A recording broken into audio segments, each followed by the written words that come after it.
P D M نے ملک میں بڑھتی ہوئی تاریخی مہنگائی جو غریب آدمی کے لیے ناقابل برداشت ہو چکی ہے اور جس کی وجہ سے لوگ خودکشیاں کرنے پر مجبور ہیں کہ وہ اپنے بچوں کو صبح و شام کا راشن مہیا نہیں کر پا رہے ہیں، ان سے اپنے بچوں کی بھوک برداشت نہیں ہو رہی، ان کے بلکتے ہوئے بچے ان کے لیے اب ناقابل برداشت ہو گئے ہیں۔ حکومت کی ناکامی اور غریب آدمی کے خلاف ان کی پالیسیاں ایک بہت بڑے تاریخی ظلم کا شاخسانہ ہے اور ہم اس ظلم کو برداشت نہیں کریں گے۔ ہم اپنی غریب قوم کی آواز بھی بنیں گے اور اس کے لیے ہم میدان عمل میں بھی اتریں گے۔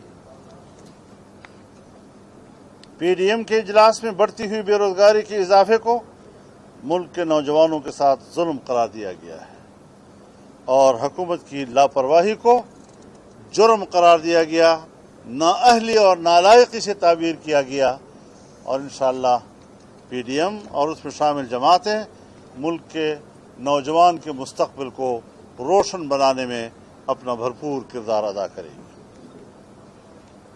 پی ڈی ایم نے یہ فیصلہ کیا ہے کہ ہم ملک میں جلسوں کا جال بچھا دیں گے اور صرف جلسوں پر اکتفا نہیں کریں گے بلکہ روڈ کاروان پورے ملک میں چلائیں گے تاکہ عوام ایک حقیقی جمہوریت اور ووٹ کے اپنے حقیقی حق کو حاصل کرنے کے لیے مسلسل سڑکوں پہ آ کے اپنا کردار ادا کر سکیں۔ اس کے لیے اسی ستمبر کے پہلے ہفتے میں مرکزی مجلس عاملہ پی ڈی ایم کا اجلاس ہوگا جس میں جلسوں کی ترتیب اور روڈ کاروان کا شیڈول جاری کر دیا جائے گا۔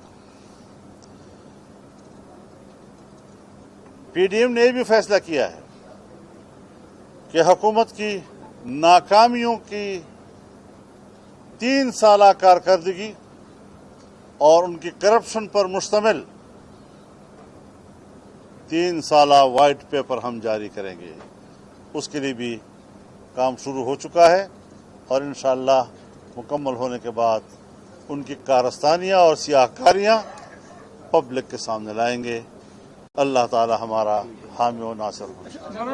میرا سوال آپ سے یہ ہے کہ شہباز شریف صاحب، میرا سوال آپ سے یہ ہے کہ پیپلز پارٹی سمجھتی ہے کہ پنجاب میں تبدیلی لانے کے لیے آپ اور حمزہ شہباز تیار، میاں نواز شریف اور مریم نواز صاحبہ رکاوٹ ہے، کیا ایسا ہی؟ اور پی ڈی ایم کے ضمن میں کیا فیصلہ ہے جو پیپلز پارٹی تبدیلی کی تجویز دیتی ہے؟ نہیں، ایسی کوئی بات نہیں ہے، ایسی کوئی بات نہیں ہے۔ یہ آپ نے جو سوال کیا ہے یہ مفروضے پر مبنی ہے اور پی ڈی ایم جو ہے، جس طرح حضرت مولانا صاحب نے اپنا بیان جاری کیا ہے، یہ پی ڈی ایم کے اجلاس کے بعد متفقہ جو فیصلے تھے اس کا اعلان فرمایا ہے اور اس کے مطابق انشاءاللہ پی ڈی ایم کا کارواں آگے بڑھے گا۔ جی آپ سوال کریں، آپ ایسے نہیں تو یہ لگتا ہے کہ یہ جو باقی 2 سال ہے حکومت کے، 2 سال حکومت کے، وہ بھی ایسے ہی احتجاج کرتے گزر جائیں گے اور عوام جو اس وقت مہنگائی کے چکی میں پس رہی ہے ان کو کوئی نجات آپ نہیں دلا پائیں گے۔ استعفوں کا کیا ہوا؟ حکومت کے خاتمے کا کیا ہوا؟ لانگ مارچ کا کیا ہوا؟ آپ ان کا جواب تو آپ نے بڑا اہم سوال کیا ہے۔ یہ جو کورونا، رمضان شریف، سخت گرمیوں کا موسم اور اس کی وجہ سے کچھ جلسوں میں فاصلے آ گئے ہیں، اس سے آپ نے ایک تاثر لیا ہے اور یہ شاید عام لوگوں میں بھی یہ تاثر ہو، لیکن ہم جو شیڈول دینے جا رہے ہیں اس تاثر کو ہم بہا کر لے جائیں گے اور ہم انشاءاللہ العزیز ایک زندہ نظریہ ہیں، ایک زندہ آواز ہیں اور پاکستان میں جمہوریت اور آئین کی بالادستی کے لیے ایک مسلسل تحریک ہیں۔ ہم قوم کو مایوس نہیں ہونے دیں گے اور اگر کسی معروضی عوامل کی وجہ سے کچھ تعطل آیا ہے ہمارے اجتماعات یا جلسوں میں، انشاءاللہ اس حوالے سے ہم قوم کو مایوس نہیں ہونے دیں گے انشاءاللہ۔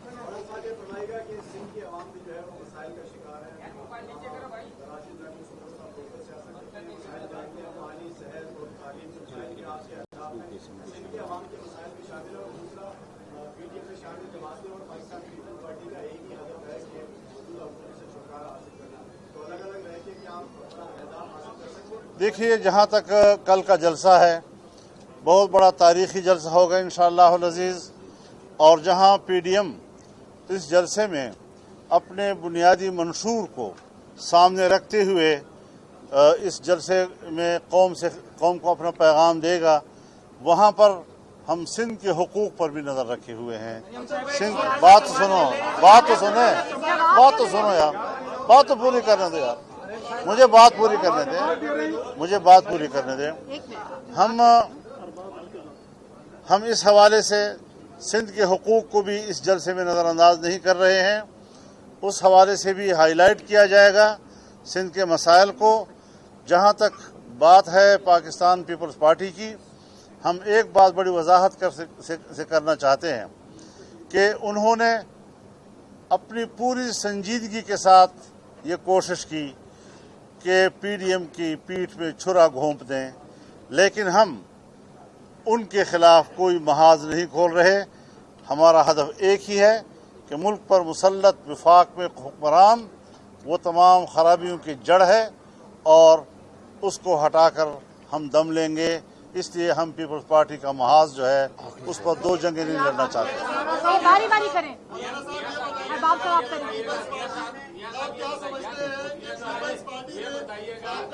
ایسے کیسے ہو رہا ہے؟ میرے خیال میں پیپلز پارٹی کا مسئلہ قصہ پارینہ بن چکا ہے، اس کو دوبارہ اباس میں نہ لائیں۔ ارباب صاحب ابھی ایسے نہیں کرے گی، ایسے نہیں کرے۔ ارباب صاحب لاہور میں ایک واقعہ ہوا تھا جو کہ آپ کو پتا ہے سوشل میڈیا اور میڈیا میں بہت چلا۔ ایک تاثر یہ ہو رہا ہے کہ کل کا جو جلسہ ہے اس میں بدنظمی کو روکنے کے لیے کم سے کم خواتین آئیں یا خواتین کو نہ آنے کی زحمت دی جائے، اس بارے میں آپ کچھ قطعاً ایسی کوئی بات نہیں ہے۔ خواتین آئیں گی جلسے میں اور پوری طرح ان کو پروٹیکشن دیا جائے گا، ان کو عزت دی جائے گی۔ اس قسم کی کوئی بات اگر کہیں سے کسی انتظامی مجلس میں ایسی کوئی تجویز آیا ہے کہ کرونا ہے یا یہ وہ اپنی جگہ پر، لیکن آپ نے اس کو تو ہائی لائٹ کر دیا اور اس کا انتظار نہیں کیا کہ آج اس سربراہی اجلاس ہے، وہ آپ سے کیا کہنے جا رہا ہے۔ صاحب یہ بتائیے گا، روز شیخ رشید جو ہے شین اور میم کی بات کرتا ہے، یہ روزانہ بات ہو رہی ہوتی ہے کہ مریم نواز اور شہباز شریف علیحدہ چل رہے ہیں، تو مسلم لیگ کی جو تحریک ہے اور پی ڈی ایم کی جو تحریک ہے اس کو بھی ان باتوں سے نقصان پہنچ رہا ہے، آپ کیا کہتے ہیں اس سوال سے؟ میں وہ شیخ حرم کی کسی بات کا جواب نہیں دیتا۔ بہت شکریہ جی۔